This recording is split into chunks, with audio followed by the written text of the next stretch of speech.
Ah, on ne parle plus de la presse, on parle des hommes. Voilà. C'est ça, du coup, au Sénégal, souvent aussi, on fait l'amalgame. C'est-à-dire que quand on parle de la presse, on l'analyse du point de vue scientifique. C'est-à-dire que pour moi, la presse est dans son rôle. Comme nous, politiques, nous sommes dans notre rôle. Ouais. C'est-à-dire que la presse ne serait plus dans son rôle. Si nous avons une presse bi di tàccu ou la presse bi di ŋàññ su boobaa au lieu d'être un contre-pouvoir, la presse serait contre le pouvoir. Au lieu d'être un contre-pouvoir, la presse serait pour le pouvoir. Et à mon avis, la presse ne devrait être ni contre le pouvoir, ni avec le pouvoir, mais il doit rester un contre-pouvoir. Et tant qu'il est contre-pouvoir, loolu nañu am Sénégal, la presse est un contre-pouvoir.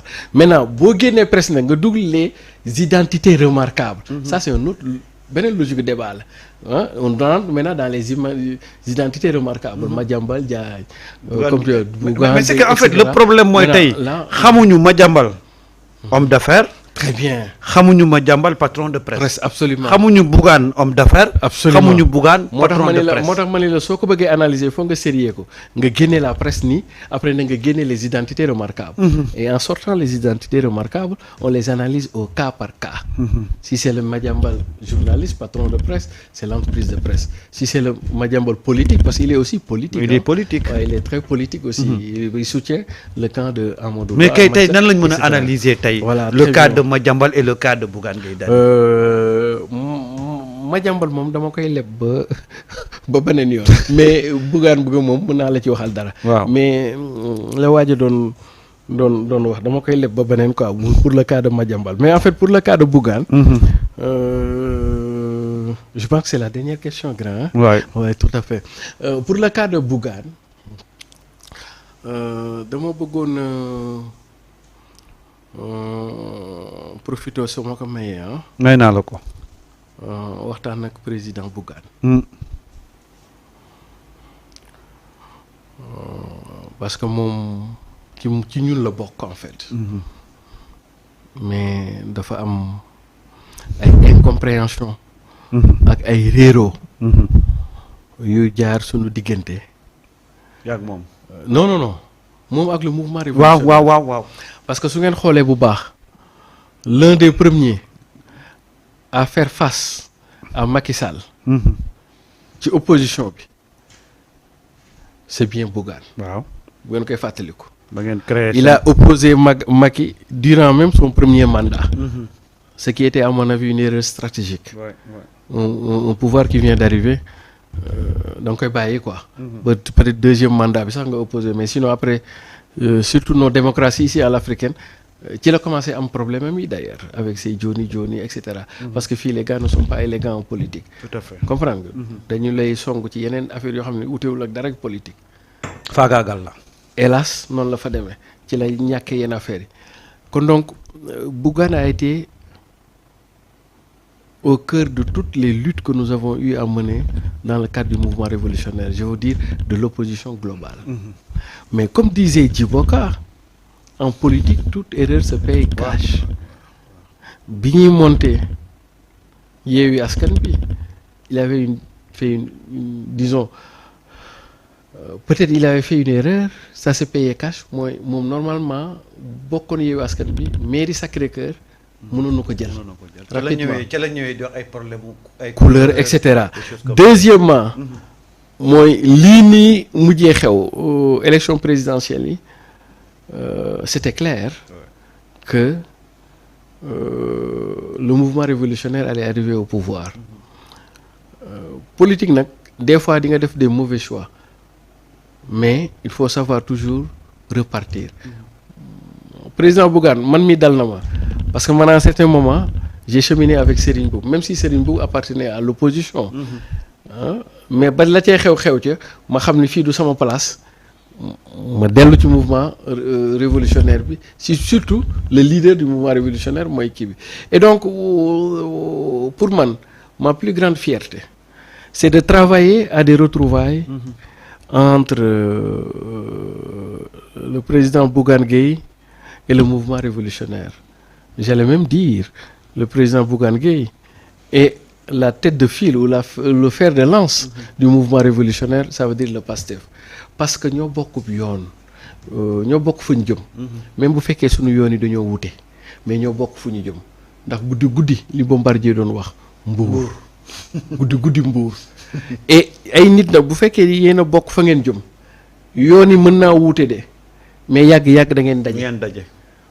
kon donc il y a eu un premier rendez-vous manqué à Yewwi Askan Wi, il y a eu un second rendez-vous manqué ci présidentiel bi.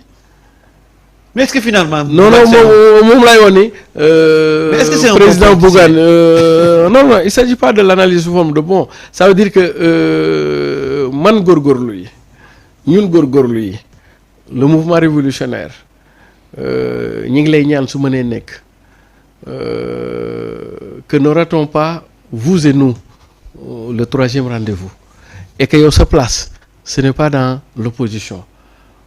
sa place mi ngi ci le mouvement révolutionnaire et tey le mouvement révolutionnaire dafa la soxla ci déjà te montrer comme modèle d'abnégation et d'entrepreneuriat c'est-à-dire que yow sa modèle bi nga doon yow ak fi nga jaar rek loolu dafa intéresser le mouvement citoyen yooyu modèle beneen bi mooy politiquement tu as été de toutes les luttes comprendre nga contre le régime de Macky Sall. bu fekkee am na ñi ci gën a ñàkk alal laa wax. s'il y a un politicien ou un chef de parti. qui aura perdu le plus de moyens. à cause du régime de Macky Sall c'est bien Bougane Gueye. li ñu ko yàqal ci alal ci ces entreprises yàqaluñ ko kenn. même bu fekkee li ñu gën a sonal ci nit mooy Ousmane Sonko mais li ñu gën a yàqal ci kii bi kon donc yow du ñu dem xeex ba loolu nga bëgg a taxawaat fële di opposé wu waat. te ña ngay opposé mooy ña nga doon xeex est-ce que comprendre nga kon donc yow sa place mi ngi fii sauf que am na ay réeroo la yu sew la rek yoo xam ne mën nañ ko dabu surtout que on a un défi générationnel on est plus ou moins de la même génération kon donc man jàpp naa président fii ci Sunugal 24 man maa ngi lay ñaan xam naa du ñàkk sax danaa la woo jëm la ñëw seet si ñu toog waxtaan mais sa place est dans le mouvement révolutionnaire. Sa place est à côté de Diomaye. Sa place est à côté de Sonko. Donc tu vas faire la médiation. Voilà dinaa ci wax lu ma mën quoi parce que décidément s'il y a quelqu'un qui a consenti de gros efforts pour Macky Sall jóge fi Bougane Gueye ci la bokk. Même si à un certain moment de l'histoire peut-être il a eu à faire des mauvais choix comme disait Djiboka en politique les mauvais choix se payent les erreurs se payent cash. Maintenant il en a déjà payé et il en a suffisamment payé il en a payé bi ñuy def législatif bële Yewwi Askan Bi il devait hériter commune de Sicap kii wu ko élection yi ci ni mu fa demee ak le fait que mu neutre ak yooyu il en a payé pour man nag nañu gas suul surtout que mu bàyyi deuxième tour bi muy xaar te mu ñëw très bien surtout que vous et nous le mouvement révolutionnaire parce que yow sax si mouvement révolutionnaire nga bokk nous avons juste des contradictions mineures mais nous n'avons pas de conflictualité diffuse c'est-à-dire que ay détails yu sew rek moo ñuy boole quoi qui pourrait relever de l'ego qui relever de la susceptibilité etc mais fondamentalement on n'a pas de contradiction diffuse comme ni ñu ko amee woon ak Macky Sall ak ay ñoñom ak régime bi fi jógee nii quoi parce que yow ñoo far quoi yow comprendre nga waaw ñun ñoo far et puis war na mën a nekk quoi war na mën a nekk kon donc bu la gars yi bëmax ci ñële quoi yow xoolal ñëwal parce que c'est le mouvement qui a besoin de toi comme toi aussi tu as besoin du mouvement révolutionnaire quoi parce que les défis de transformation de ce pays-là sont aussi des défis générationnels quoi alors te moom vraiment il reste une figure de proue de l'entrepreneuriat sénégalais de l'audace du Sénégalais pour eu égard à tout ce qu'il a fait et d'ailleurs j'estime pour ma part dans notre logique de reprendre notre économie en main aujourd'hui le segment de profitabilité économique le plus important c'est ce qu'on appelle les mobile money etc et aujourd'hui les deux grosses choses qui gèrent le truc là ne sont pas sénégalais alors moi en tant que góorgóorlu en tant que mouvement révolutionnaire j'aurais bien aimé que notre État puisse dundalaat wari et Joni Joni, pour qu'ils puissent les accompagner, les aider pour qu'ils puissent compétir à côté de Orange Money et de Wave, quoi. Parce que c'est la segment c'est la profitabilité économique énorme, quoi. Et nous devons avoir des champions dans ce segment-là.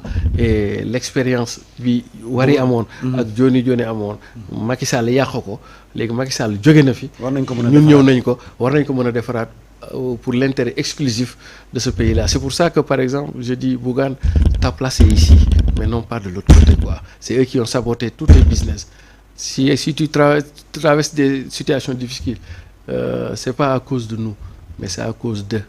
Maintenant, reviens à la maison, on refait tout, et puis on développe le Sénégal. Alors, c'est l'appel du pied de Siré Taï qui Actu Show à l'endroit du leader de Gëm Sa Bopp.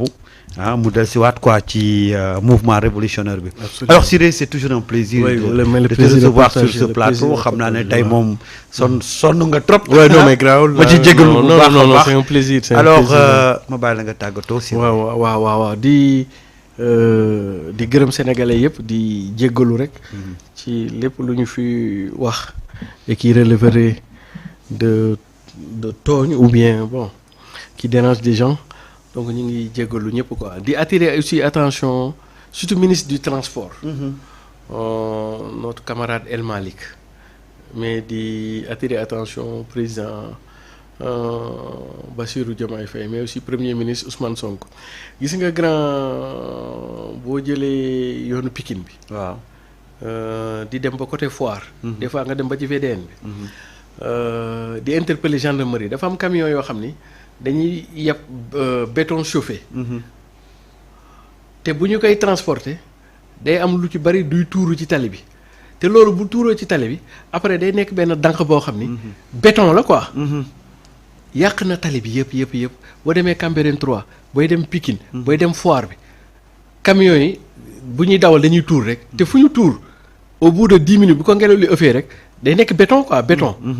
créer ay yooyu sax day créer souvent ay accident moo tax ñu bëggoon na ñaan ministre bi vraiment ak en collaboration avec la police et la gendarmerie gars yi yor seen camion yooyu tey yàq tali bi tey jii boo demee tali bi yëpp vraiment c'est kii kon daal nañ ci bàyyi xel quoi pour que sunu mbokk camion yooyu ñuy jël toutes les dispositions pratiques ba bañ a yàq tali bi quoi parce que buñ ko fa tuuree day nekk jàll comprendre léegi day nekk genre doo daan bu nekkul doo daan yow mën nga koy maytu sax mbëkk beneen oto sans compter mën na sax yàq parce que ay xeer la quoi mën na sax toj quand même nag boo jëlee yenn ba pare tali yi waaw man Sénégal rek laa gis quoi mais yeneen dëkk yi mais boo fa defee dara loo war a def ci espace public bi tali yeeg yooyu mais dañ lay amende quoi kon donc gendarmerie nañ ñu dimbali gars yooyu bu ñu gisee oto yi muy tuuru ñu droité leen ñu takk leen ba mu dëgër et puis dóor leen amende quoi xam nga amende quoi dóor leen amende comme ça ñu takk seen affaire parce que sinon y a finalement nous avons un état de laisser aller quoi un état de amende quoi et d'impôt waaw mais noonu la parce que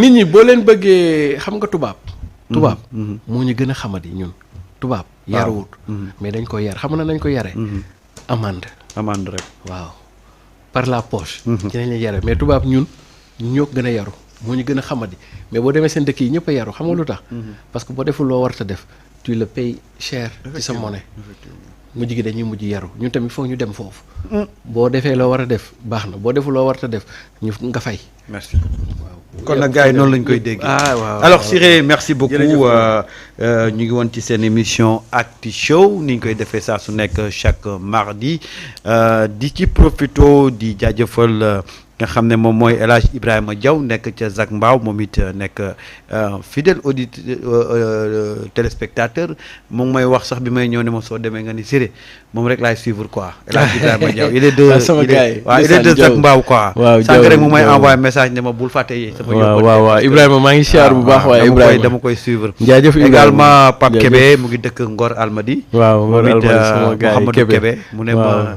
kooku dama koy suivre waaw mu may envoyé message Lamine Mankara également il est du sud waa Casamance la absolument moom it envoyé na ma message ne ma wax fu mu dem rek ma topp ko sama gars yi dañoo baax rek góorgóorlu fu mu dem ma topp ko en tout cas ñoom ñëpp ñu lay bëggee di la remercier bu baax a baax di remercier ñi ñuy suivre yëpp depuis bi ñu commencé di remercier également Yacine de l'autre côté mu nekk ci réalisation bi di remercier suñu patron Alioune Top jox ñu café léegi ci heure bi absolument un patron très modeste modeste. oui tout à fait moom tant que da ngay yaa ngi liggéey rek. mu ngi sawet. non américain la nag moom américain la quoi. xam nga publicité lu mu waxoon. waaw mu ne américain liggéey la xam. waaw su bëggee noppaliku café lay naan Nescafé. noonu de la koy doxalee. alors C'était la rendez-vous publicité de l'époque. incha allah samedi di ngeen am seen émission xel du doy ànd ceeg ñoom Pa Assane ñoom Mami Samb mais jeudi également di ngeen am banc public.